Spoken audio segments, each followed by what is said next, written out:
that the NFL has this event in the state of Alabama. It's great for, Mobile.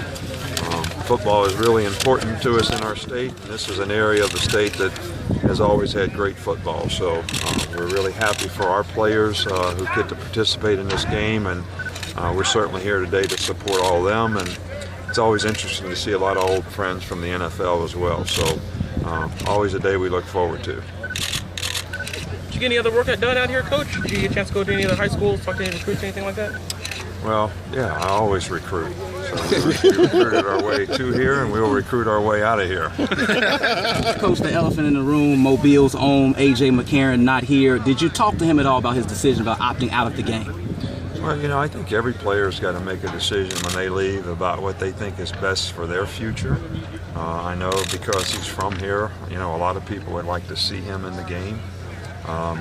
But I think that some players, when they get finished with the season, are tired. I think AJ probably had a tired arm. He certainly did a great job for us, and just thought that it might be better for him to rest and get ready for the combine. And I'm sure he's got a lot of good professional people giving him that advice now, and he made that decision. I know there's a lot of people disappointed in that. It's obviously great for us at the University of Alabama as a program to see our players participate in this game. So we would have loved to see AJ participate in this game, and I think this is how our fans and supporters should look at it. But we also want to support AJ in doing the things that are right for him and his future, so that he has the best opportunity to be successful at the next level. Did you personally talk with him about the decision? Yeah. Coach, with signing day right around the corner, how happy are you with the class you put together? What areas would you like to kind of shore up in the next week or so? Well, without specifically talking about recruiting, which we can't do, we can only take a couple more guys. So, we're really looking forward to trying to get the right guys, the best players. We feel good about the players that we have right now, and certainly want to do the best job of giving them the kind of attention that they need to stay with us. And but we also would like to add a couple really good players to sort of complement this class. Nick, were you surprised at Vinny's decision to come out? We try to give every one of our players the best opportunity to make a good decision about whether they should stay in school or come out for the draft. And my philosophy is very clear to our players. If you're a first-round draft pick, we're very, very supportive of you coming out for the draft because of the business decision, the amount of money.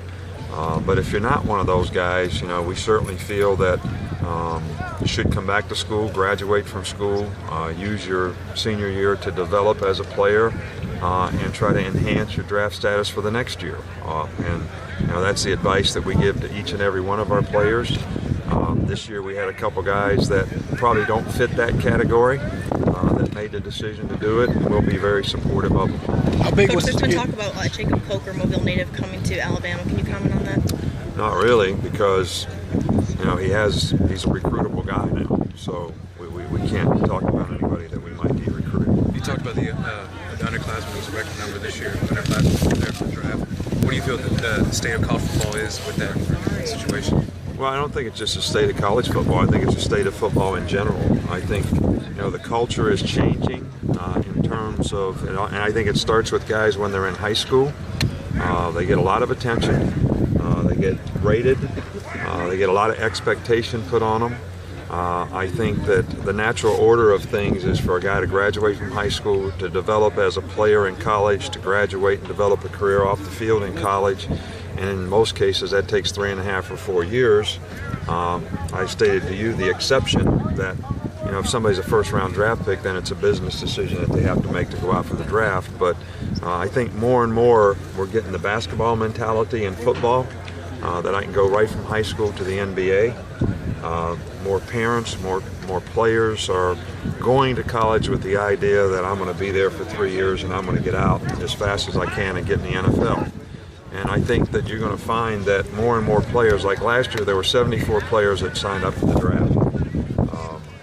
Only 37 of those guys got drafted in the first 3 rounds. I think there was something like 19 that never got drafted at all, and the rest got drafted in the 4th, 5th, 6th, or 7th round, which is not a very secure future for you in terms of what your career might bring for you, the number of years you might play, as well as how much money you might make. And how can the NFL develop these players as well as we could develop them in college, where they would have their probably most productive years, in a college program. So I don't think the NFL really wants this. I don't really think the colleges want this. I don't think it's in the best interest of the players. And I don't know what the solution to the problem really is. Nick, have you had a chance to talk to Tony Brown yet? Yeah, I talked to him. Is he doing okay and everything? Doing fine. Look, some people are in the wrong place at the wrong time. Some people don't make good decisions about what they do, what they say. Tony Brown's a fine young man. We're glad to have him in the program. We'll certainly try to use this as a learning experience for him, and the punishment he receives will be so that he learns not to do something like this in a disrespectful way to somebody in a position of authority who is there to protect us all, which is our police. So, we're going to get him to learn from this. How big was it to get DeAndre White back for senior year? How big was it to get DeAndre White back for senior year? Well, we think D. White's an outstanding player, certainly a guy that can make explosive plays for us. And I think that, it was a good decision by D because I think he can be very productive next year.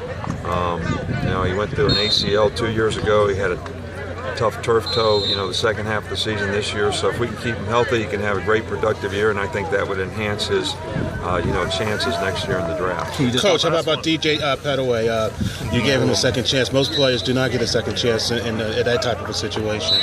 Well, I think to really make the statement that you just made, you really got to know what the situation was, which I'm not free to share with you what that situation was. But based on our judgment, when he left, he was told that he would, if he did certain things, he would get the opportunity to come back.